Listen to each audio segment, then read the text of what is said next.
The Aloha Hour with Johny and Dewey. All right, welcome back, everyone. Today, as usual, we have a very special guest. I'm gonna make a quick introduction. I hope I was able to gather all the necessary information. But before I'm going to introduce Dustin Barca, I'm actually going to introduce my co-host for today, Brett Tomset. He's our producer. He is the driving force of the podcast. And today, Dewey is celebrating his birthday, so Brett is filling in. And now I'm going to introduce our guest for today. He is a former pro surfer, a 5th degree jiu-jitsu black belt, MMA fighter with undefeated professional record. He personally fought to pass Bill 2491, requiring agrochemical companies to disclose pesticide use and GMO crop plantings, while establishing buffer zones around schools, homes, and hospitals. His movie Aloha Aina Warrior was awarded the Audience Award for the Best Short Film at the Honolulu Surf Film Festival, as well as the Best Documentary at the Newport Beach Film Festivals. And if that isn't enough, he even ran for mayor and got 30% of the votes and made a huge impact on Kauai's agriculture. I'm honored to introduce Dustin Barca. What's up, Dustin? What's up, guys? Thanks for having me. Yeah, absolutely. Did I forget anything? I couldn't tell you. The stuff goes over my head. Well, you did. You definitely did a lot. But well, happy birthday to your co-host. Oh, thank you. He's thank not you. here, but we'll let him know. We'll let him know. Yeah, take us back, man. Just we want to know, about you. So take us back for the beginning, Kauai. Well. How old are you now? I'm 38. 38? Yeah. I was born on Maui, raised on Kauai. I don't know. You ask the questions, I'll give you the answers. But fine. I'm not one that really boast about myself too much, but... Well, this is we chose you for a reason. We are big fans of what you're doing. And, we feel that if we had more people using their power and their influence for good, like you did, our world and Hawaii wouldn't look like that. Yeah. So, what kind of made you get into all that GMO and fighting for Kauai and fighting for, good agriculture? Tell us a little bit about that. Yeah. Well, I was raised fighting for Kauai in all kind of different ways, but we grew up doing it the wrong way. So, once I had started about to have kids, I was starting to learn. I don't know. I think how I got into the whole GMO thing is I was in Europe surfing on the world tour. Yeah. I was on the WCT, the WSL now, but I got hurt, and I ended up staying at my friend's house for a week. And he had all these documentaries about like crazy shit going on in the world. And in those documentaries, I seen how they were trying to control the seeds, and like basically to create new seeds with their chemicals in it. So these big chemical corporations were patenting seeds, adding their chemicals to the DNA of the seeds, and then basically like pushing out the indigenous seeds of the world so they could control like the food of the world basically. And so this was in a documentary. I was like, oh, GMO. Oh, I see these stickers on Kauai. All these older hippie people had these these GMO-free Kauai stickers. I always see them. I'm like, never thought anything of it. So then I watched the documentary, or some of these documentaries, and always was talking about GMO in the documentaries. Excuse me. And I was like, wow. So I started like kind of researching, and looking up these companies that were on. I found out what companies were on Kauai. So basically, those companies buy land on Kauai, agricultural land. Well, they lease land. Yeah, nobody owns land. Okay, so they all lease land from like large land owners. And so I found out what companies were on Kauai. Was like Dow Chemical, BASF, and BASF was like a Nazi company from all the way from World War II, like one of the worst companies in the world. And Monsanto used to be on Kauai, but moved to Oahu and Molokai and Maui. And then we had Dow, DuPont, Pioneer, and Syngenta. So we had like 4 out of 5 of the biggest companies in the world on our island. And then I come to find out from doing my research that they're only doing like experimental seed production. So everything is just experimenting. Yeah, with chemicals. With chemicals, Yeah. with restricted use chemicals, like mostly. And then come to find out they're spraying 16 times more per acre on my island than anywhere else in America. And so I started researching these companies, and then like everywhere they've been around the world, they have lawsuits. They've left nothing but like death and destruction wherever they've been. People are dying of cancer. There's lawsuits against companies. They just leave, they pack up, they go to the next place. And so to me, it was like 1 + 2 = 3. They're doing this. We're the next people in line to be on that list of places where they've came, destroyed. And if I remember right from the movie, actually it got into the Waimea High School, right? And then the kids got sick. Before we started asking questions and making noise, they were doing whatever they wanted. Because they employ so much local people from the community that nobody really asked questions. You know, and once we started asking questions, then we find out all this stuff was happening. Like, they spray right next to the school, fields right next to the school. Here's the fence of the school, right here's the field. Spraying, the wind blowing, trade winds every day right into the school. You know, 15 to 30 miles per hour trade winds, right into the community, right into the school. Nobody take anything of it because nobody's really educated on the effects of, you know, because before the GMO was the sugar cane, you know, and it's like generations of being raised in this mentality of, they're our employers. What, we're going to go against the the hand that feeds us, you know, but not thinking that they're spraying restricted use deadly chemicals right next to your house, right next to your school, getting in the water, the drinking water. Like in Waimea, Kauai, there's atrazine in the drinking water. And so at the school, what happened at the school was like 50 kids falling on the ground, seizures, coughing, all kind of different effects, all like in one day, because the wind blew the chemicals all into the school. So it's just like, that's just one incident of many. Yeah. There's a huge high rate of birth defects, cancer spike, all in those communities right there. And it's all been like pushed under the table. But some of the nurses have been whistleblowers, have looked at all the information. And so some of that information is in my movie. Some of it's in a couple other movies. But, you know, so I did my homework, and then I was like, I'm not going to let this happen to my home, you know. And so I just started using whatever power I had at the time was like Facebook. Maybe in the beginning was like, what's the other one? MySpace. Yeah. Like long time ago was MySpace.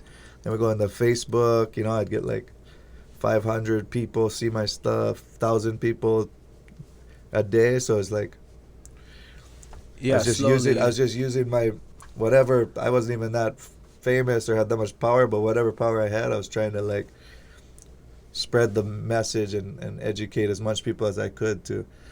And so out of that, I the first thing I did like activist wise was I went to Pipeline Masters, and me and this guy from me and a buddy of mine, he paid for me to have this huge sign made that said Monsanto's poisonous foods, or Monsanto's foods poisons families or something. Yeah.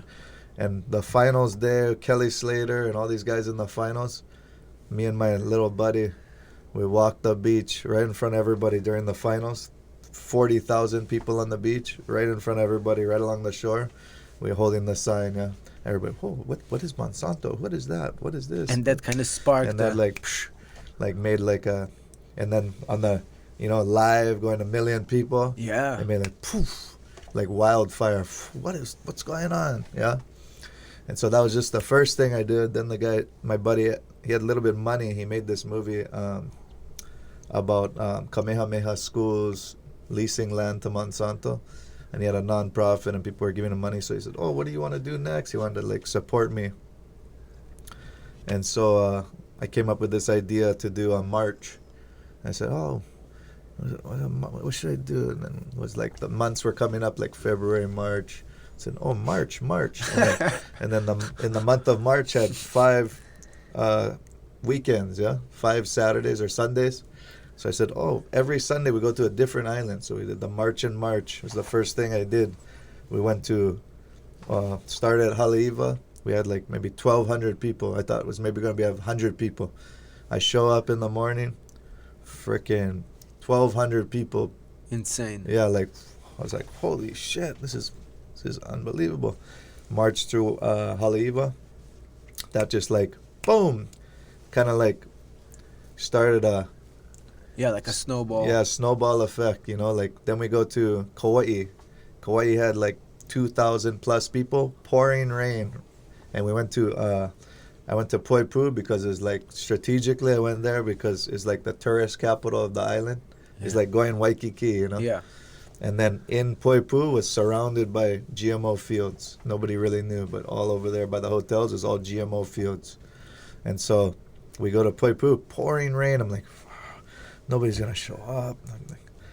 We go down to where we're supposed to start. Thousands of people.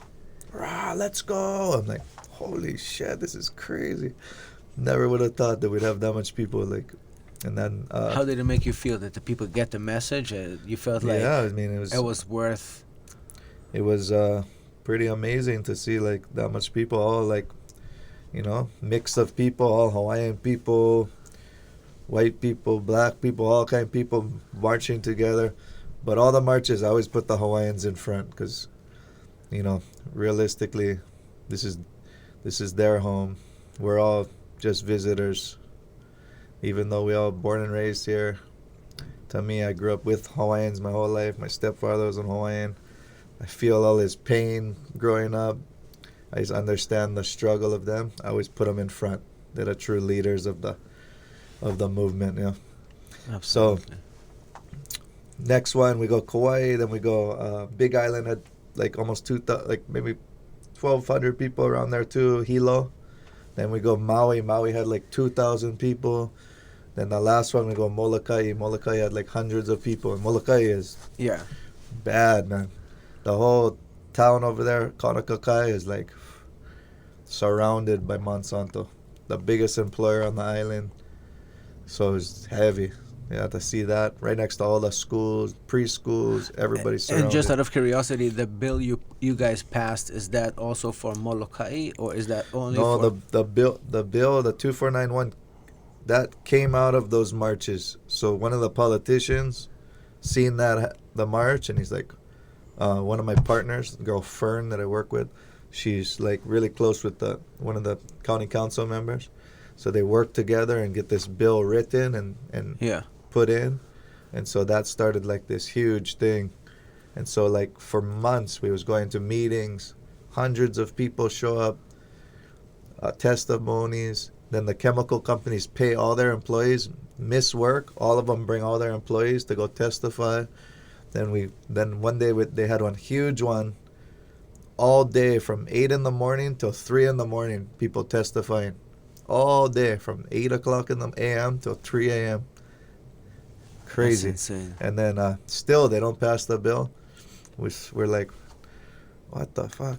Because had thousands of people testify, And so, I didn't really understand politics at the time. I didn't understand how corrupt it was. I didn't understand how the lobbyists work and how these chemical companies have lobbyists and they go and lobby all the politicians and pay them money under the table and how corrupt it was. I had no idea how corrupt it was. I still can't wrap my head around the fact that the structure is... You want to get shit done, pay this guy, and he gonna bother the whatever state representative, and he gonna get it done. Oh, you want to really, really get it done? Give him more. He gonna get him. What the Yeah, fuck? it's crazy. It's crazy. It's like third world, you know? It's like a third world country. But you know what? In a third world country, I don't expect anything. But here where I pay my taxes, here where everybody say there's Totally. law and order, then fucking do law and order or also in your home. It's bullshit. The whole, You know what I mean? the They whole- need to, all their offices need to be, to me, there's no morals in politics, you know? well, unfortunately. I've seen the dirtiest side of politics, and it's just like really makes you lose a lot of hope in like that process, you know? Yeah. Going and testifying and doing all this shit, and then no matter what, it's like the guys are over there just like la la la la la. That is so true. They listen, but they don't hear. Yeah, you know? yeah. Because they already got the money. They're like, okay, this is part of the process. We have to listen, but we already know what we're gonna do. Yeah. You know, I watch moms, please save my kid. My kid has seizures. Blah blah blah. The guys, la la la. Next, up. I'm just like. Me, I'm like tearing up in the crowd, you know, like, oh, that was heavy. Freaking the politicians over there just like, oh, next, okay, blah blah blah, just like don't give a shit, you know. It's like, but how would you explain it? It's not just, with all due respect, it's not just in Hawaii, you know. I'm originally from Israel, my hometown, fucking corrupt as fuck. Same, right? Yeah. He's from South Africa. I mean, don't get us started. Man, I mean, how is it? I've been to South Africa a bunch. I was like, it's made too much more places fucked up than that. Yeah, especially right now. Yeah, crazy. But how those people in power don't use their power? Well, look at America, you know, like. Right now, the last 4+ years, they've been just turning everybody against each other, you know, instead of everybody coming. Because if all those people who are fighting over this or that or left or right or black or white or all this bullshit came together, you'd see change like that.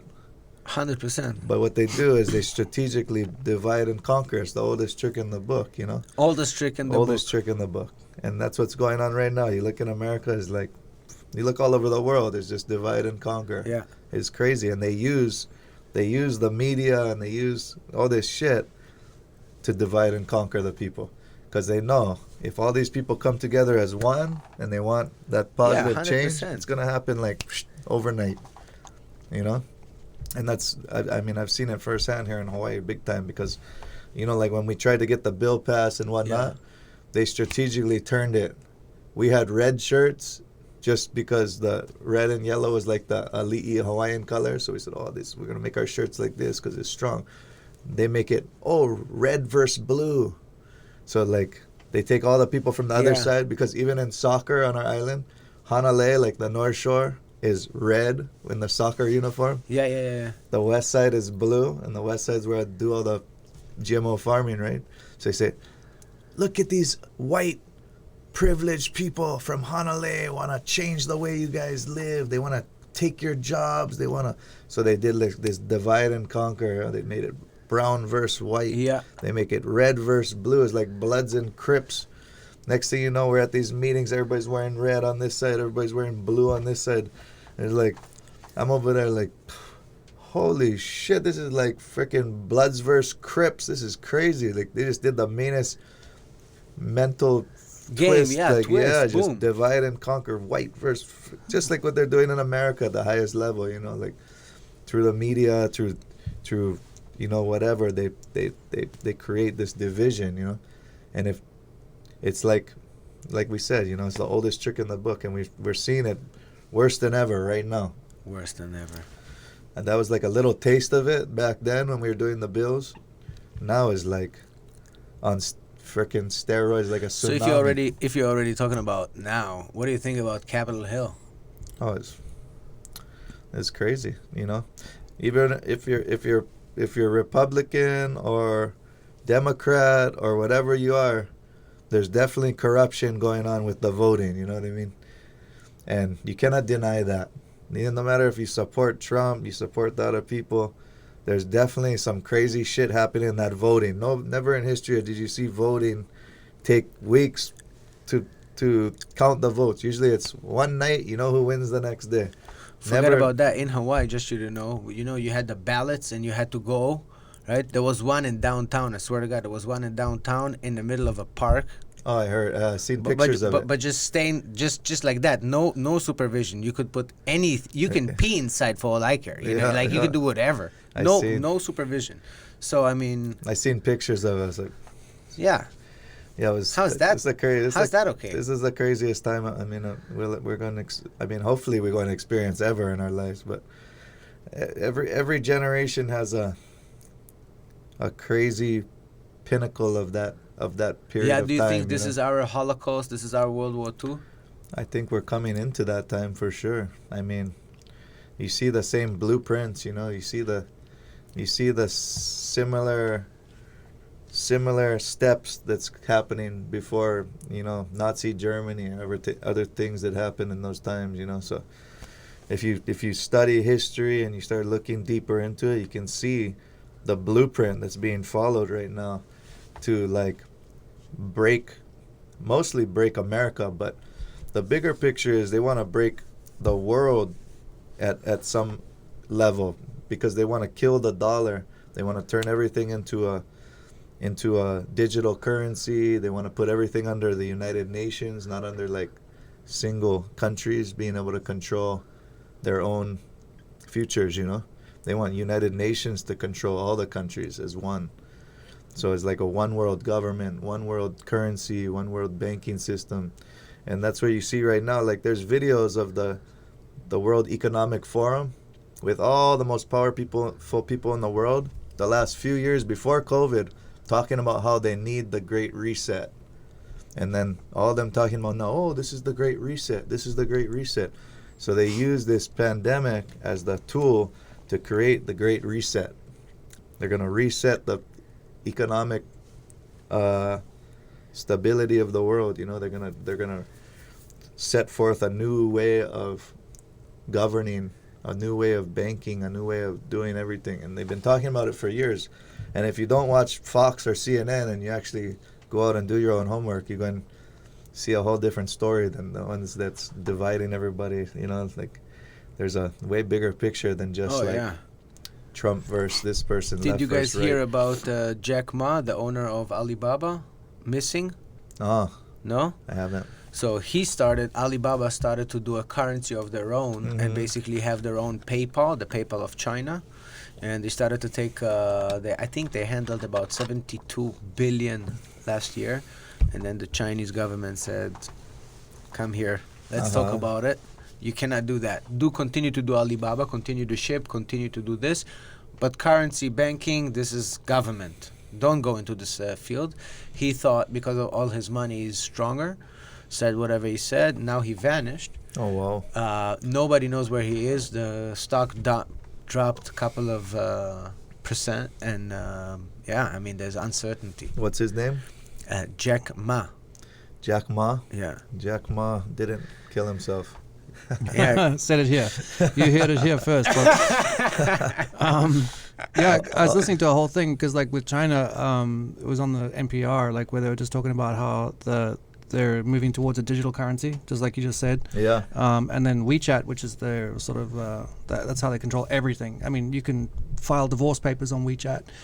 It's like Facebook, it's PayPal, it's every single thing. You can order an Uber, well, their WeChat Uber through it, and then like they're basically. But WeChat is with the government, right? Yeah, it's all government control. Yeah. But then the other side of it too is that that what you see up front isn't exactly like you see that China maybe is not as powerful as it looks. You think? Yeah. Why is that?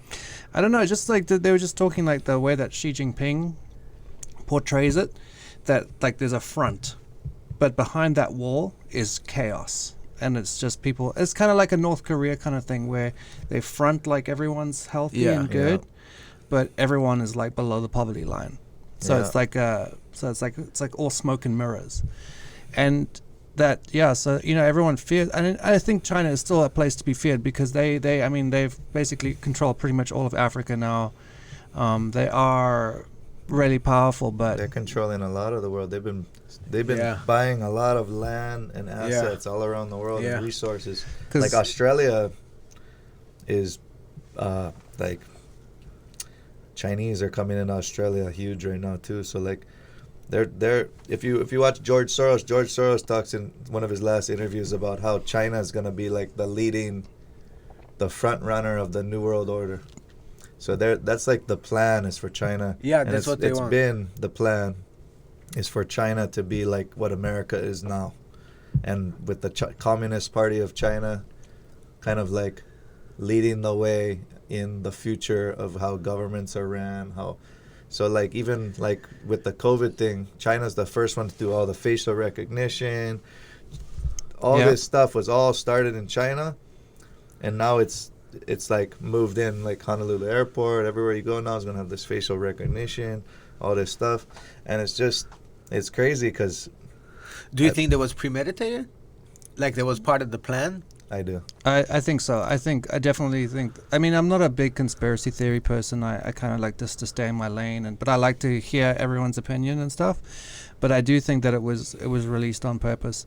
And yeah, coming back to that facial recognition thing, I think there was 600 million cameras in China, and their propaganda, like, because Twitter is banned in China, but the government still uses Twitter in the Western world to like promote propaganda. They reckon they could find anyone in China in 1 second. Yeah. What? Yeah. Using AI. It's not and somebody they have a behind billion it. people. Yeah. Well, they started the social credit score too. Yeah. Yep. The social credit score is kind of like what's starting to happen with the card here with like getting the immunization. Oh, I heard about that. So that's already happened in China. So like everything they want to start pushing around the world using the COVID and everything as like the front running reason why they're doing all this. It's already happened in China, and that kind of stuff doesn't happen in 6 or 8 months that COVID's been here. That kind of stuff takes years of planning, and it's just boom set forth right when COVID came out. So it's like, you know, it's just like the vaccine. Like the vaccine doesn't come out in 6 months. It takes 7-8 years to even produce anything, you know. So all this stuff has been premeditated. All this stuff has been part of a plan, and now we're just seeing that plan starting to roll out, you know. I mean, explain to me why. I mean, it just drives me crazy. When you say the Spanish flu, it's okay. When you say the Chinese flu, it's not okay. It suddenly it becomes racist. For years, 100 years, we called the Spanish flu a Spanish flu. Now the flu comes from China. We called it the Chinese flu, Yeah. right? It's not okay. It's racist. It's blah, blah, blah. What do you think about that? Well, I think people just say that because Trump said it. Yeah. It's probably true. I mean, if we all stopped fucking fighting amongst ourselves, maybe we'd have a chance, I think, in sort of defending ourselves against the monster that's coming from the east. Yeah, for sure. Instead of us just like, you like this, and I like this, and I hate you for that. Like, fuck, get over it. Seriously, like, it's such, if you look at the great scheme of things, it's so petty. Like, there's so many things in life that are so much better than fucking politics. Small-minded mentality. Oh, you know? man.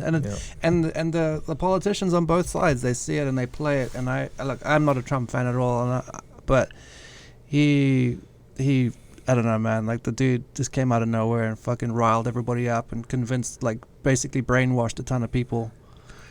And into a frenzy. Did you see his not apology, but did you see where he condemned whatever happened in Capitol Hill? Yeah, only because he was pressured into it. It literally looked like he's reading it. You know, he has someone with a gun standing behind him, and he's like, you know, reading it up. Oh, it man. didn't feel. But again, at the same time, like me, like saying, But like, you know why he did it? Because he got banned from Twitter, Facebook, Instagram because of his posts and stuff. So. But again, it comes back down to like what I just said. Like, here I am, like, hating on the guy, whereas there are much bigger things to worry about and much bigger things to enjoy in life. Yeah. That's for sure. Yeah, I stepped away from the whole politics thing. Justifiably. I just focus on my business and try to lead by example in my own community, you know what I mean? Like, I spend enough time worrying about freaking politics and all that shit, and I've tried my hardest to. I even ran for mayor. I did all that shit, and so let me. How did you get to run for mayor? Because that by itself is that's amazing. crazy yeah. So story. we'll go back to the 2491 and how that all happened. Yeah. The bill 2491. So that started going through, and then we got them to pass it. We pressured the county council to pass it. Then the mayor at the time vetoed it. Why would you do that? Because he's paid off by the chemical companies. They're like his biggest supporters in his campaigns and everything. So then, at the time, that he vetoed it, I was in town with my son, and I was just running errands, and I see all these GMO guys I know from the meetings, and then I see the lawyer from the county all walking together. I'm like, what the fuck are these guys doing? And so I just kind of like watched them, and then I took my son, like, come with me. We go follow the guys. Oh, they're going to have the mayor was announcing his run for the next next election. All the people holding the signs for him is the bosses of the chemical companies they were suing the county for passing the bill. He's the county, he's the head of the county. Yeah. The people are suing him are his number one supporters holding the signs for him. And then they're all like celebrating. He's like announcing his thing on the front yard of the county building. And I walk up, I'm like, what the fuck? And then like the music stopped. Everybody turn around, look at me. And I just tell them all, you guys are so corrupt. Look at this guy is suing you, and your number one supporters. This is so bullshit. The company sued them for trying to pass the bill. Yeah, because they said it was unlawful, which come to find out, like as time went on, the federal judges said that the counties cannot pass bills that regulate agriculture. It has to be at the state level. So the state was supposed to pick up on the slack and create a bill to protect the communities from these chemicals. They never did. And that's why in Molokai they're still doing it. They're still doing it. Because it's not for all the islands. So what happened is Kauai passed the bill 2491. The mayor vetoed it, but the county council overrode him. But so we passed the bill, but then it went into lawsuit, and then in the lawsuit it went to the federal court. So at the same time as that, Maui passed a voter initiative. So on the ballot, they voted like 55% to 40 whatever that they want Monsanto to prove that what they're doing is safe. And basically they had to do like environmental impact statements and all this stuff to prove that everything they're doing is safe. So isn't that by law that you have to have like a third party regulating you? Yeah, you'll have which is corrupt too, but it puts accountability on them. You know what I mean? Where there was no accountability really, where they felt like there was nobody watching before, So come to find out, so then Big Island passed a bill too that banned GMO to even grow on Big Island. All these things happened at once. They all went to the same federal court on the same day, and the federal judge shut it all down. Said counties cannot govern agriculture. It's a state level. State level is the only one who can do that. So shut down all our bills. Everybody's hard work cut. And one more time, just seeing like how corrupt all this shit is, And so out of all that, the mayor run, and I seen that, and I called them out on the lawn, and then I said, "F you guys, I'm gonna run for mayor." And so that's like, and I'm such a man of my word. I had to do it. I had to because I said I was gonna do it. Oh, so it was just a moment of like shits and giggles just to piss him off, and then you're like, and then I'm like, now I gotta do it. Then I ran around the whole island. I started my campaign. I run around the whole island. By the way, Yeah, I don't that know if was you do your awesome. own marketing, but that was awesome. Running for mayor and then doing this. That was my idea. Bruh, that was so good. sick. Marketing. I never ran genius. more than 8 miles. I ran 100 miles in 4 days. No way. Yeah. You weren't a runner? No. Even for training and stuff, you're not a runner? I'd run like maybe 4 miles a day for my fights and stuff. But then what? You right just 2 days before I ran, or maybe like the last few days before I ran 8 miles. That was minor. I can run, Ricky. I can do it. Then the first day I run. where you first took a like that. 16 miles first day I ran. Then I sleep in my friend's house in the town. Then we run from there 27 miles. Then I run 28 miles the next day. Then another 16 miles the next day. And just like I was just on a mission. I didn't even feel nothing. And what, did you eat in between or just? I was barely eating. I was eating, like I had banana smashed up with Hawaiian salt. That's what I snack all day, and coconut water and water. And my friends would follow me in the van the whole time. The guys that made that movie. Yeah, yeah, yeah. They had rented a VW van they could sleep in, and they had like all the stuff for me all day. And then they kept charging my thing for my music, and then they'd give me another one. I just put the music, and next thing you know, I was home. What music were you listening to? Probably rap. Yeah. Good for working out. You got the rhythm. Bup, bup, bup, bup. Gotta have something with the rhythm for, just like boxing, you know, you gotta have a rhythm. Running, you gotta have a rhythm. So It's you like said a I'm just beat, gonna fuck this guy, gonna run for mayor, and then you did the actual running. And then I did that. That was the beginning of my campaign. And the main thing I wasn't really, I didn't think I was ever gonna win, but I'm so competitive once I got into that. And then we'd have the speeches where we'd kind of kind of debate, somewhat debate. Yeah. And I was just I was wrecking him at the debates. Oh, 100%. And then I was like, okay, maybe these people are gonna wake up and they'll vote for me, you know. But I didn't, honestly, I really wanted to get in there and just fire all the old. Because, at home on Kauai, even over here, is, old Japanese, very corrupt. They've been there for 40 years. Drain the swamp. Yeah, that's exactly what I wanted to do. I wanted to get in there. I wanted to fire all these people, hire all new people. And people that care. That's all. I don't care if you have education. I care if you care. Yeah, that's I want people who knew how to do those jobs, but conscious-minded people, you know, not corrupt, old mafia style, you know, because that's what's still running our counties in our state is old mafia style people. It's old school, old boys club, yeah. And I saw also in the movie that every time you went to those hearings, everybody is white. Yeah. Everybody is Caucasian, white, old.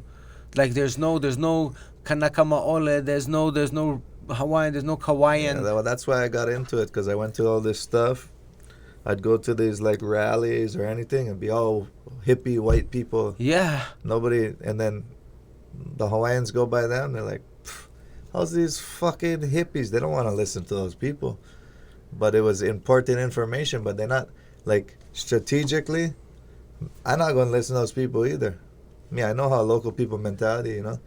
So I said, well, we got to get the Hawaiians out here. We got to get the Hawaiians educated and understanding what's going on. Because once the Hawaiians start talking in their communities, then everybody going to come out.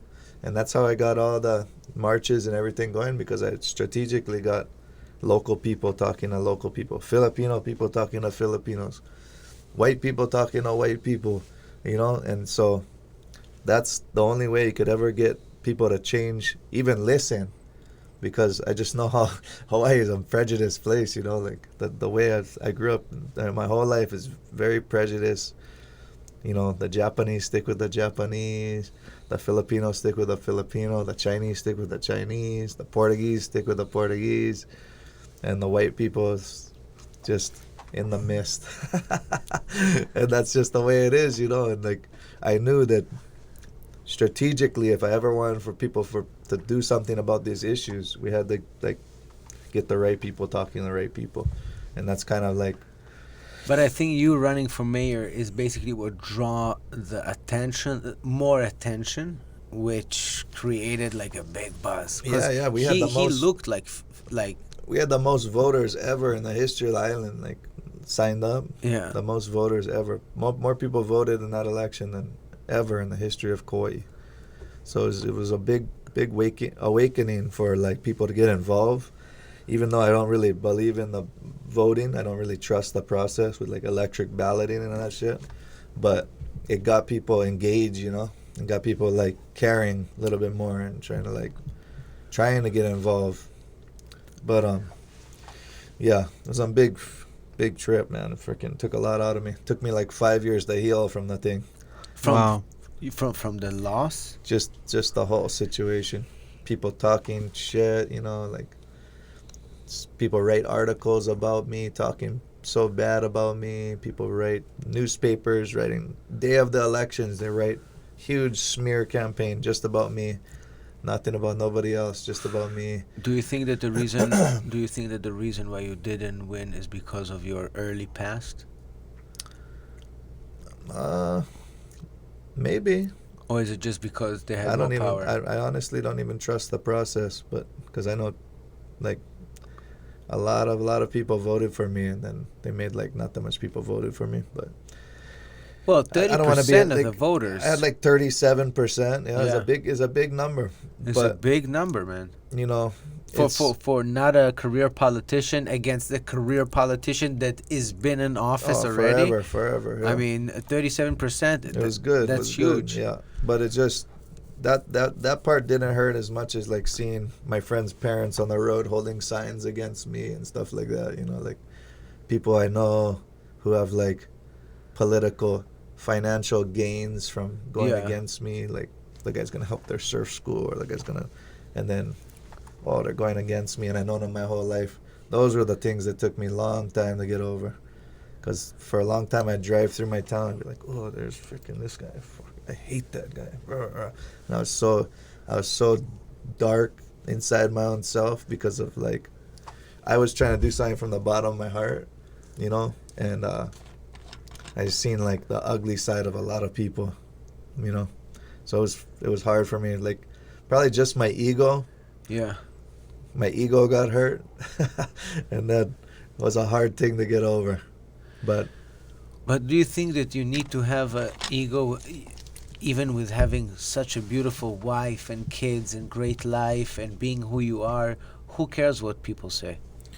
yeah, I mean, that's where I am now. You know, I don't really give a shit about what anybody says about me. I know I'm a good person, and I know. And but you for proved it. for You a long paid- time. Yeah. I couldn't think that. I could only think that. And then I started a farm after that. Big farm. I had like a Korean natural farm. Like real clean pig farm, all organic. I sit on that farm for like 5 years, just like working every day. Fuck all these people. I was so mad. And like, then the flood come, wipe away my farm. And Well, then which one? The last one? the big flood was In like Kauai. 3 years ago, yeah. That one that wiped Yeah, out the yeah, whole yeah, island. Yeah. That wiped out my whole farm. I lost like 70 pigs or something. I had like 120 pigs. I had like just had a lot of babies. All my babies dead. And so after that, I just go, I'm done with the farm. Focus on my boxing, kickboxing school. Focus, I'm going to go back fighting. I was so mad at everybody at the world. I said, fuck, I got to go fight again. Like, I gotta let this shit out. I gotta go again. So then after 5 years, no fighting, I go in the first Bellator that came to Hawaii. Yeah. And that was like my first fight in 5 years. That's my shirt. Yep, that's the my shirt. Represent Barca. Yeah, that's the shirt from the fight. And so that was kind of like the beginning of why I came back fighting. You know, I was training off and on through the whole thing, but that like motivated me to like focus back and kind of like get back to who I am and what I'm supposed to be doing. How did you started your martial art career? I started training jiu-jitsu like softly when I was like 14 with my teacher I have a black belt from, Bruno Ewald, Longman Jiu-Jitsu. I started Hunter's dad? Hunter's dad, yeah. He's been in Kauai since he was a teenager. He's been teaching jiu-jitsu since he's one of the first Brazilians to come here and move here and teach jiu-jitsu. And I started when I was 14 with him, and then I was always kind of training a little bit, but always surfing, and I train with my friends and wrestle and do the stuff. But then Kai Borg, Yeah. he kind of like raised me since I was like 14 years old. He used to pay for Up all on my the North Shore or on Kauai? on Kauai, because he used to live on Kauai. Oh. He'd live on the North Shore in the winter. He'd live on Kauai all the other part of the year. So he raised me. He was like my dad, kind of. I didn't have a dad, and he was like my dad. Pay for all my food, pay for my gas for my car. Then he started teaching me how to box. I'd go to the boxing gym on the west side. He'd tell me, be at my house at 6:30 in the morning. I live on the whole other side of the island. I gotta wake up 5, drive to his house. We're going to the boxing club. Then I go to the boxing club, start teaching me how to fight. I go spar with the older guys, just get beat up by all the big older guys. Then, so I'd start boxing like 15 years old, boxing all the way through my whole surfing career, kind of like not boxing like super good, but always training boxing, you know. That was like my hobby for, like, how I trained for surfing was through boxing. Then start doing Muay Thai, start getting more into it in my 20s. Honestly, when I saw you fighting, it looks like your Muay Thai is your base. Your Muay Thai is sick. Yeah, I've been boxing a long time, and then me and all my training partners, we just scrap. So I'm used to like just scrapping. You know, like sometimes I don't fight smart. I just fight with my other head. Not too smart, but I know I can handle. I fight with big guys. I get punched by big guys. I know I can take a punch. So You definitely have a heart. yeah. So my first fight was like, I wanted to prove something. You know, I fight one young kid, 10 years younger than me, tough kid, and then I wanted to prove that I can still freaking fight. So we had a long fight. Yeah, 3 Good, rounds. yeah, good scrap. Then It looked like I know you had a lot of blood coming out. Everything was with blood, and it looked like you're enjoying it. I loved it. It's the most exhilarating feeling in the world. I've been fighting my whole life, but I used to get in a lot of trouble. I used to be on punk. Yeah. Like growing up with the guys that raised me, they used to make me go on the beach and punch everybody for dropping in on everybody. Oh, Barca, go down there and punch that guy right now. I'm like, fuck, really? Then I gotta go fight the guy on the beach. And then I was like, that was my thing when I was a little kid. When I was a teenager, they make me go fight all the older guys So on you the were beach. part of the wolf pack. Oh yeah. When I first went to, I lost my sponsor when I was like 16, because I dropped out of high school, and then I was cheating my report cards to surf in the NSSA Nationals. I make fake report cards for the NSA Nationals, and then the year I'd like win every contest was my last year in the open men's division. Yeah. Is like the big division, and if you win that division, you usually get the big contract. So the last year I'm going, the people I used to stay with in San Clemente, they rat me out to the NSSA. They tell them, oh, he cheats his report cards. What? Yeah. And so then the lady from NSSA called me, oh, we heard about you cheating your report cards. You're out of the nationals. And I win every contest all year, win the regional championships. I was like, oh, this is my year. I'm going to win the nationals. I had it all planned. I'm going to win the nationals. I'm going to get the big contract. I'm going to be the man. Blah, blah, blah, blah, blah. I had this all planned in my head. Yeah. Clip my whole plan. Get kicked out of the nationals. Then I get fired from my sponsor. It was Rip Curl at the time. The guy cut me off the team. And then he tell my mom, oh, I don't like your son. He didn't say hi to me at the beach after I just got kicked out of the nationals. I went down there one day. I never know the guy. New guy. He said, oh, your son didn't come say hi to me, so I cut him off the team. I was like, oh. And then so I go home. I start working construction. So there's also politics in surfing. A lot. So then I go home for like 2 months in the summer before the winter start. I go home, no sponsor, my whole career, everything just in the gutter. I go home, no money. I go work construction for like 2 months, save money, move to the North Shore with Braden Diaz. Braden Diaz had the house. Everybody lived in the house. Kai Garcia, Chava, Andy, Bruce, all the guys from Kauai would hang there and live there. It was like 20 guys that live in this house all day. Everybody eat there, drink there, party there. Every day was like a party at the house. And then we all surf pipeline every day. So the first thing I get to the North Shore, I see the guy from Rip Curl who dropped me. I see him I had a fake ID. I was 16 years old. I had a fake ID. I go in the Haliva Joe's. I go in there and the guy's like, what's up, man? I just tell him, fuck you. And then we almost fight in the club. And my friend Strider pulled me out of the club. What are you doing? You're not even old enough to be in here. You're going to get in a fight. You're going to get arrested. I'm like, that's the guy that dropped me from my sponsor. Then the next day, I'm telling all the guys, oh, yeah, this guy did this. They're like, oh, yeah. we'd run from Braden's house to Sonny Garcia. Used to live right off the wall. We go lift weights over there. So we run there in the morning. We go lift weights. I just lift a little bit weights. I go look over the balcony to the next yard. The guy's right there. No way. I tell him, oh, what's up? I run over there, right in the rip curl yard. I pound the guy right in the yard. Pound! Bust his face. Swing back at me. I take him down. Bup, bup, bup, bup, bup, bup.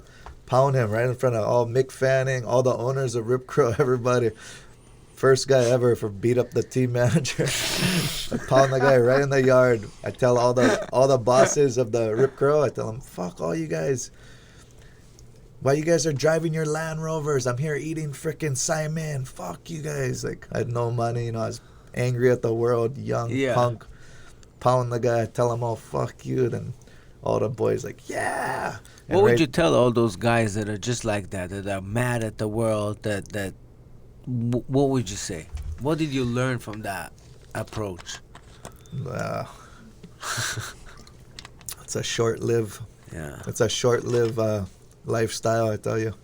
Me, I'm so lucky that I had good people in my life that like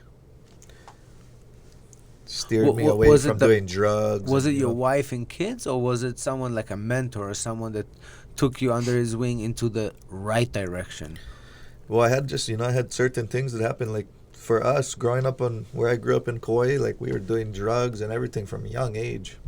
And then from like 13 till 20, I was partying, drinking, cocaine, everything, ecstasy, smoke weed all day. Then when I'm 20 years old, right here in town, I just party for 3 days. I come to my girlfriend's house. It's a funny story. She had a roommate for college. The girl clogged the toilet. I had to plunge the toilet. So I'm like, I plunge the toilet, I do it. I'm outside spraying the thing off. I have a seizure, dehydration. No way. Almost die. Fall on the ground. My girlfriend goes to school. She sees all the water running down the driveway. She says, okay, bye. No, I don't say nothing. Bye. Then she looks under the fence. She sees me laying there. So she's like, what are you doing? She thought I was joking. And she's like, oh my God, call ambulance. I wake up in the hospital. Then I took like 2 big bag IV in me. Dehydration.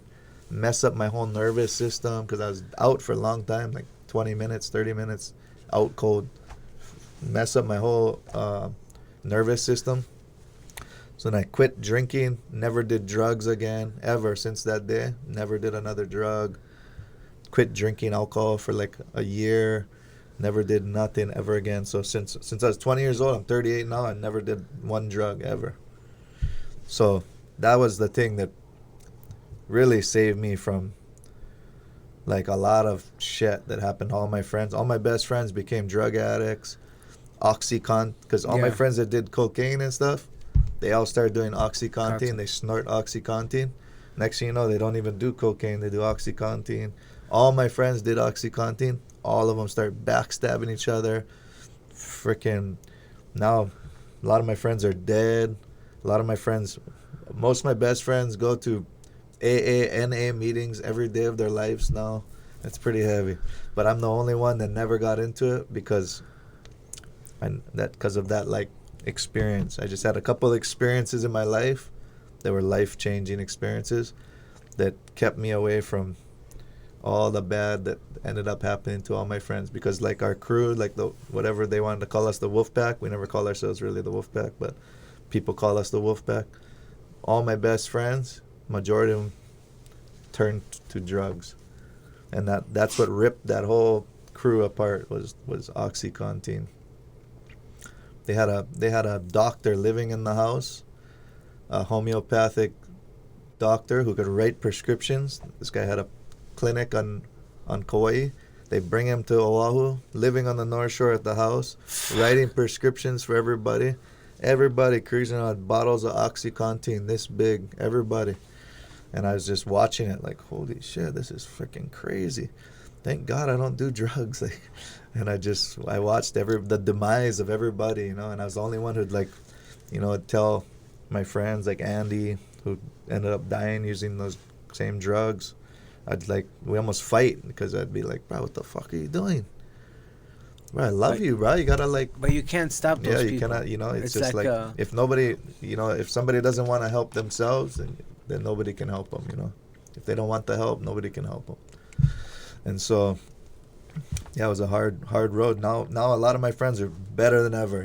Yeah. They're in AA every day. It's like an everyday struggle for them. But a lot of my best friends are doing good now. Some of my best friends that die. Some commit suicide because they couldn't get off the pills. It's like it's pretty heavy. So the last 10 years, I lost so many friends, like best friends. Like my whole leg is full of people's names that I lost. All my best friends. I tattoo all their names on my leg, but I have way too many. Too many. What do you think is the big difference between when you grew up and right now? I think the generations are just getting softer and softer. I look at Pipeline now, it's like a free for all again, And when I was growing up and I was late teenager into my 20s, it was like there was like an order out there. Yeah. There was a respect thing, and people knew not to paddle around people, and it was like it wasn't as dangerous. Now I feel it's like dangerous again, Even the other day, just had the girl dropping in on the girl. All kind. I just watch on the social media. I'm watching. I'm like, holy shit! This is like how it was before we started regulating the place, But it took it started with Kala and Kai guys started kind of regulating, and then they'd make me go beat up the guys on the beach, and that really started. But every time I did that, I have bad karma. Every time I punched somebody, something bad would happen to me, and I always knew it was karma. Then I punched somebody, I burned my whole hand off, 3rd-degree burns, in the same hand I punched the guy. Such bad stuff always happened to me, and then luckily I started training jiu-jitsu, consistently, and that changed my life. I never get in fights ever again. So I never had one street fight since I started. Would you say jiu-jitsu. the hunter's dad kind of changed your professor? Kind of changed your? Yeah, Bruno's big positive role model in my life. Helped me, took care of me, teach me how to act.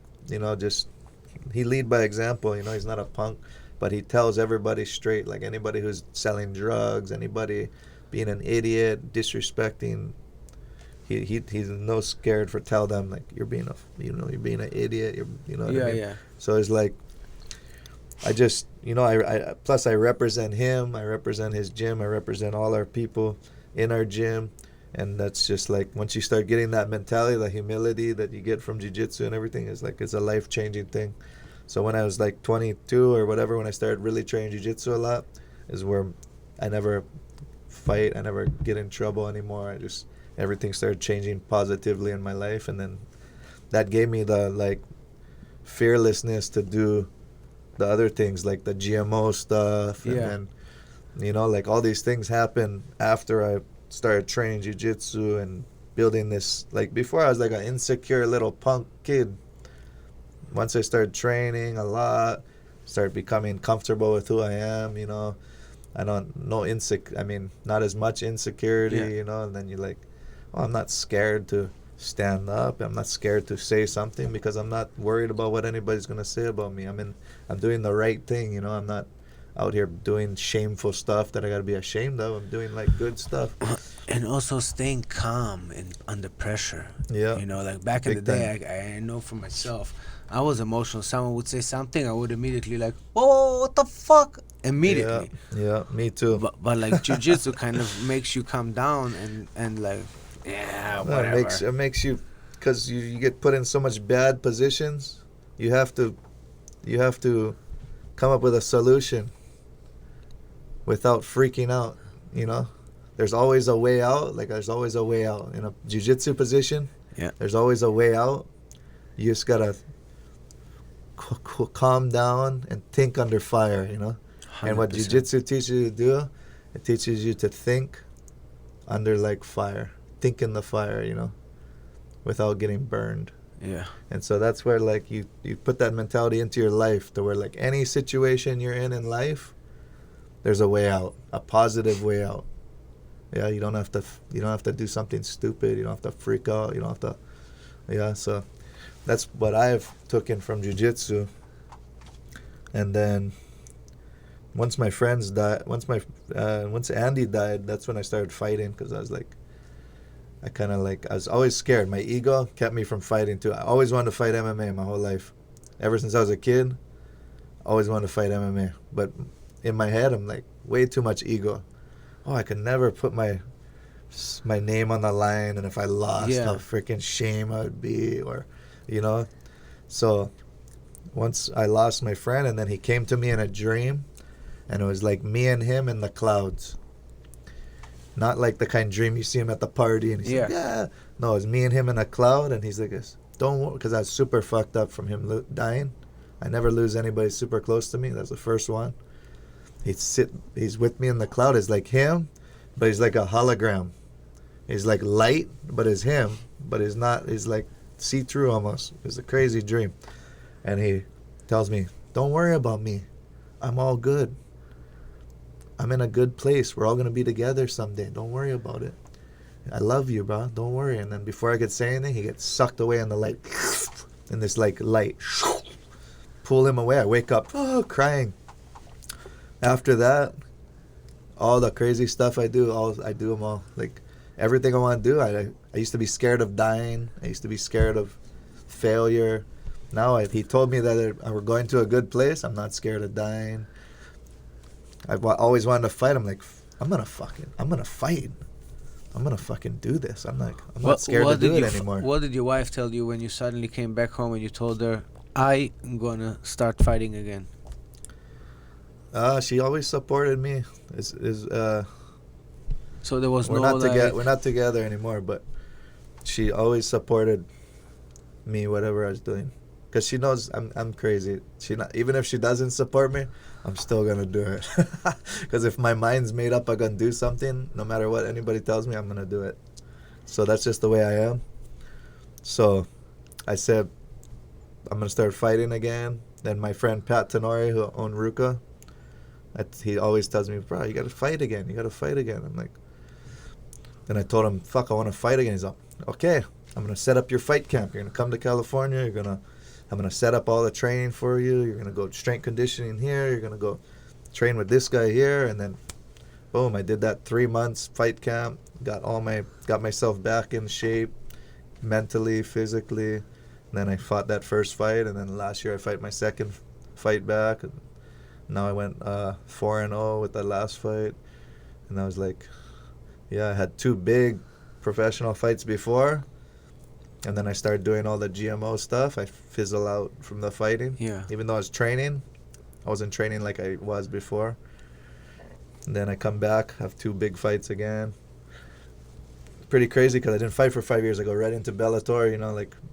But the guy who runs Bellator, Rich Cho, he's a friend of mine, and every time he ever put me on his shows, I always put on a good fight. So he's like, oh, you want to fight? Okay, we'll put you in the next show. How was that to be back on the octagon? It was beautiful. Me, I don't get affected by the crowds because I grew up surfing with thousands of people on the beach. I gotta walk through everybody.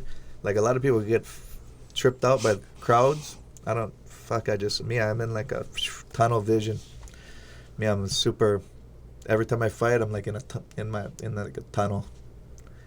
I don't ever get affected by the people. I don't get affected by nobody in the back room. I focus on what I gotta do. To me, it's like I'm so competitive. In my head, I'm like, there's no way I'm losing.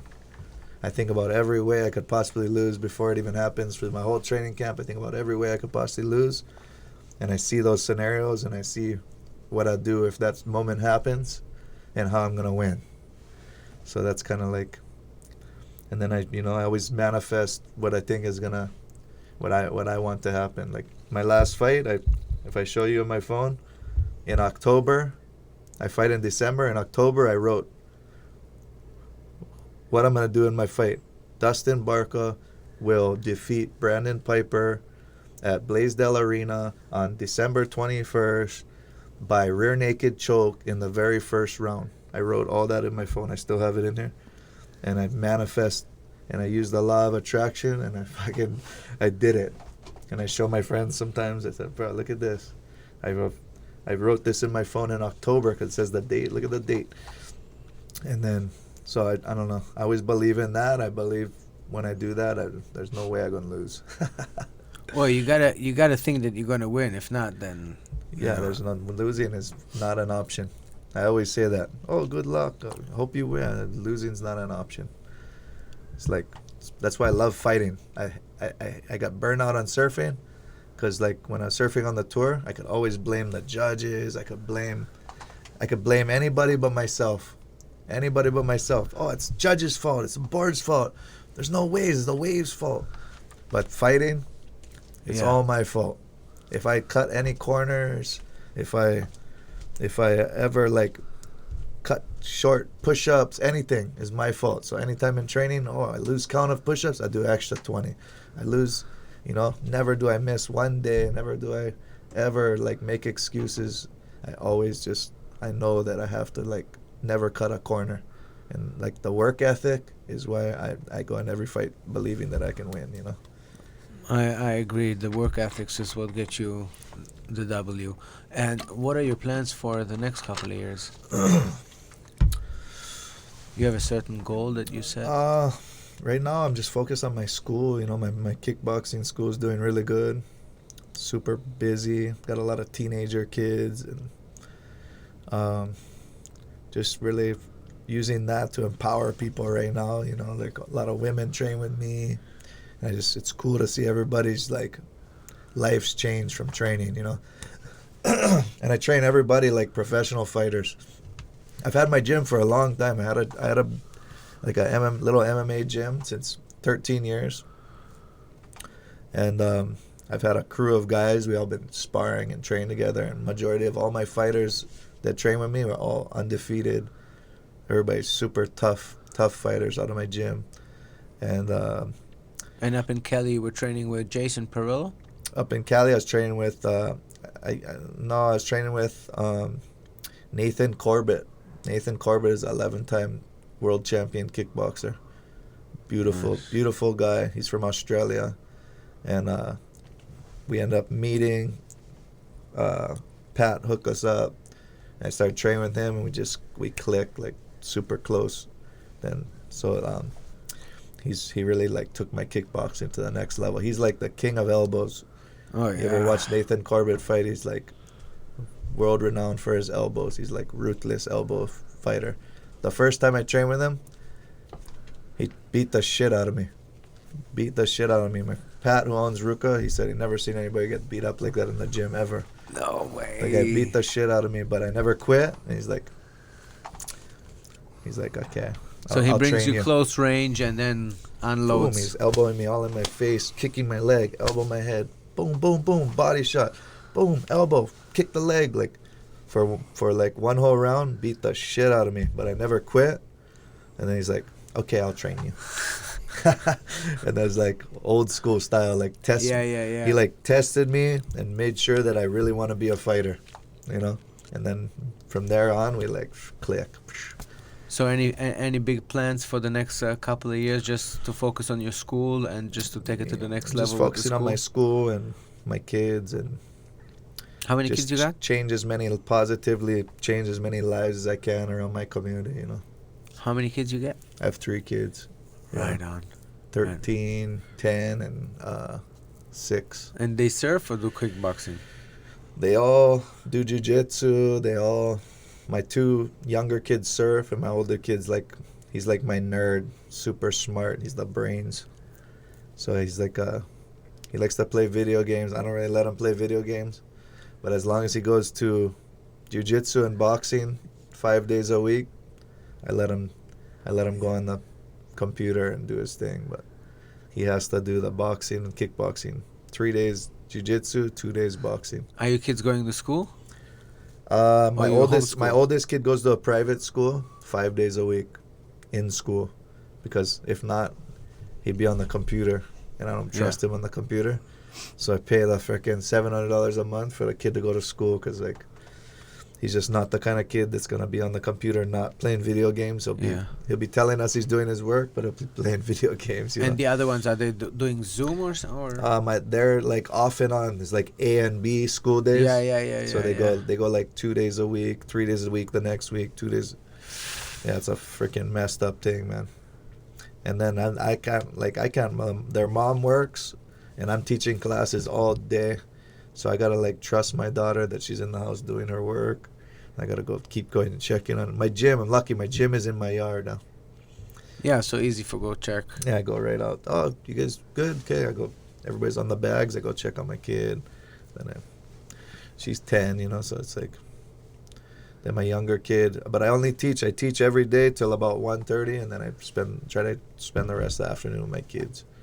It's kind of like my schedule, 7:30 to 1:30 teaching classes. And then you hang out with the And then I kids. can go surfing or take my kids to the beach or do something. And are you still farming? No, but my whole yard is like a farm. The last like 15 years, I grow all edible food in my yard. So my whole yard, I got taro and everything growing in my yard, but breadfruit and all kinds of fruit trees and macadamia nuts, and my whole yard is like a food forest. Self-sustainable, almost. Yeah. Yeah. Solar panels. No solar. We're working on getting solar, but yeah. Right on. Well, Dustin, that was a very fast 75 minutes that went by. It was. I'd be talking to you guys for hours if I tell you the whole story. Well, I want to tell you that, you know, it is very inspiring to watch your movie and to watch your journey and to see what you've been accomplished, you know, and the way you change your life and change others' life. It's, man, that's inspiring. Yeah, thank you. That's inspiring. Doing my best. That's inspiring. And that's exactly why we're going to award you our award of the Aloha Hour Big Hammer Award. There you go. Mahalo. Unreal. That's just so you know, we think you're one hammer. Classic. Thank you. And now, before we're going to let you I'll go. put it in my gym with all the other hammers. All right. And before we're going to let you go, we have 5 what would you rather questions, just so we're going to leave in an uplifting and fun environment. Are you ready, Mr. Dustin Barker? Let's go. All right. What would you rather? Be a chemtrail pilot or hula dancer at the Hyatt Kauai? Hula dancer. All day. We didn't talk about chemtrails. Oh my God. Wait. What about chemtrails? Well, I wouldn't call them chemtrails. I'd call them... there's all kind of different scientific names, but if you want to look them up, it's like there's geoengineering, solar radiation management. There's a bunch of different like scientific terms to what they're doing. You know, Bill Gates has put millions of dollars into the spraying ionic. But what is it basically doing? Because when I was on Kauai, I saw it. Well, what they say they're doing is they're trying to push the sunlight back up and protect the planet from global warming and climate change. So that's like what Bill Gates and all these people who are putting money into it are like saying the reason why they're doing it. And for years they've been doing it as like a trial period, but then they tell people you're crazy if you think that's going on. But if you just look up and you understand like contrail and chemtrail, like there's a big difference between a contrail that disappears and a persisting chemical trail that has like aluminum, barium sulfate, and strontium and these other chemicals that they're spraying in the sky. And so personally, like from my experiences, the days that they spray are actually way more humid, way hotter, and seems like they're heating the planet up more than they're like cooling it down, because it's like almost like creates like a dome over us, and which like holds the heat of the planet in. You know, like we all radiate natural heat. Yeah. And so when you put this dome over us, that's like almost like keeping the heat in. So like the days that they spray are more humid than days that they don't. they're like hotter. And so like this summer there was no spraying. First time in the last few years, Kauai, blue skies all summer. The coolest summer I've felt in 5+ years that I've really been like paying attention. The coolest like humidity, the coolest summer I've felt. And even though like, yeah, so I could go on all day and talk about and show you stuff on the internet of the geoengineering, but that's what's going on in the skies. And then I haven't seen it a lot lately, but today I see it. And on Kauai, people are sending me stuff about it today, being sprayed all over Kauai. But like since January till now has been like, the last year has been the least amount of spraying I've seen in like 7 years plus. So it's an interesting thing, you know, and like they're slowly like warming people up to it. Before they said you're crazy if you thought they're spraying stuff in the sky. Now they're admitting to it and saying that they're doing it for this reason and that reason. So Yeah, I before mean, they were just saying it's like fog, it's from the air. Yeah, it's but then you full- would say why you do like they're saying it's contrails, you Yeah. know, from airplanes, and every airplane has a contrail when they break yeah. the different ionospheres and whatnot. But now they're actually admitting to it and then saying, oh, it's good. It's for preventing global warming. It's preventing climate change. And so climate change is kind of being like an excuse for a lot of messed up stuff. You know what I mean?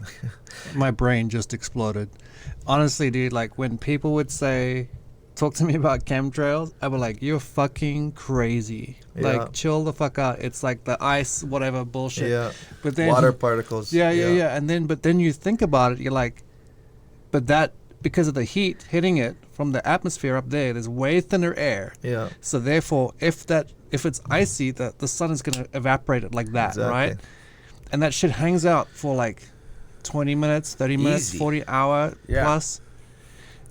And now that they're admitting it, bro, Yeah. I take back whatever I fucking said in the I've been past. talking about it for years and trying to explain, like not even explain, but share like information and like scientific facts, and Yeah, then just been called every name in the book. 100%, But, dude. but Yeah, personally, I don't talk about anything that I don't have like scientific proof to back up. Like I do not. Even even the spraying GMO, I took so much shit for it, but you cannot dispute the facts of like where these companies been. And I like GMO, if it's good or not, you can always argue that, you know, like the food wise, but you cannot argue that chemicals being sprayed next to schools and communities are a good thing, you know. And that's why I always go back to the argument about chemicals. And that's what, like, my whole campaign and anything I ever talked about with the GMO stuff was about spraying chemicals. It wasn't about the food. Even though I choose to eat organic food, you can eat whatever you want. I've done my homework and I understand like why I don't eat GMO food.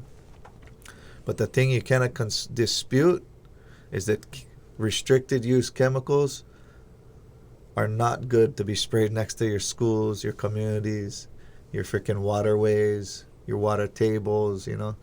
And so like even with the geoengineering, I've done like a lot of research before I ever went and like said anything, even though people write me all day, you're fucking crazy, those are water particles, they're this and that. I'm like, bro, persisting contrails don't last that long. They don't come down, they don't turn into like a fog that goes over the mountain. And like on a big day of spraying, you'll look at in the mountain, and like by the end of the day, and it's like a fog almost over the mountains.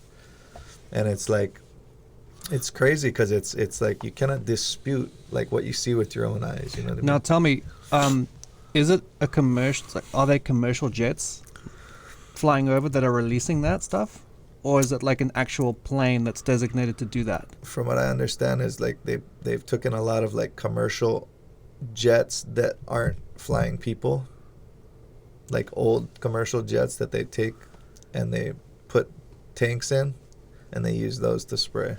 Oh, wow! So dude, it looks that's- like they're just like your normal. Yeah, you'd think it was an But- airliner. But you'll see one airline go this way and don't spray, and then you'll see another airline go this way and spray on the same height, same, you know what I mean? So it's like, why are these planes having trails behind them, but that plane's not, and they're flying at the same height. You know what I mean?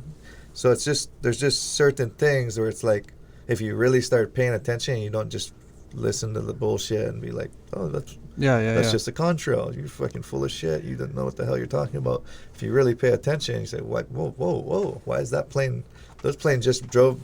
That plane just went behind that plane, but that plane has a trail and that one doesn't. And they're on the same freaking height, same path. That's fucking weird. Yeah. You know, so there's just things that don't make sense. And when you really start asking questions and doing your homework, they start to make a lot more sense. Well, I'm going to do my homework, I tell you that. I'm going to really look into this because that is mind-blowing. I can tell you that last year when we went to Lake Tahoe, we went snowboarding and we saw that those trails were like, they made checkers. It wasn't like two, right? It was like two, and then someone else came like did this, and then someone else came like did this, and they just did like a checkers, and in the end it created one big dome. Yeah. Oh my gosh, that's crazy. So don't tell me it's just like water particles, because I saw lines and I saw suddenly a huge fucking cloud. Yeah, well, contrails, water particles don't persist for hours and hours and hours and hours. You know, like, no way. It's just scientifically that's impossible. And so when you put metals into the sky and other things like aluminum, is why you get that persisting, that silver ionized looking sky, you know, where it looks like almost like silver. It's not like a gray cloud, it's like a silver haze. And it's because they're spraying these metals into the skies. Yeah. That's fucking insane. Yeah, that's fucking crazy. And then you see like in the metals, you'll see like rainbows, like on Kauai a lot. I'll see like these like rainbows, and then a lot of times they'll make like a halo around the sun, and around the sun will be like a what you'd see in like a oil slick or something. It's just like a big like a shimmer, big rainbow around the sun. I got a lot of pictures of them, but it's the days that they spray, and you'll see like people like, oh my god, it's so beautiful, and I'm just like, man, this is nuts. Like, you guys don't even understand what the fuck is going on. There's a rainbow around the sun for the last like sometimes there'll be like a phenomenon around the world where there'll be like a rainbow around the sun, but when it's happening fucking 5 days straight because they're spraying, it's not a phenomenon. It's because they're spraying shit in the sky. And so it's just, you know, it's like it's just an ongoing thing where like people are gonna start really, they're gonna lay it out, and pretty soon people are gonna be like, well, they said it's for prevent climate change, so it must be good, you know, even though they fucking denied it forever and called you a conspiracy theorist and a fucking nut and a loon.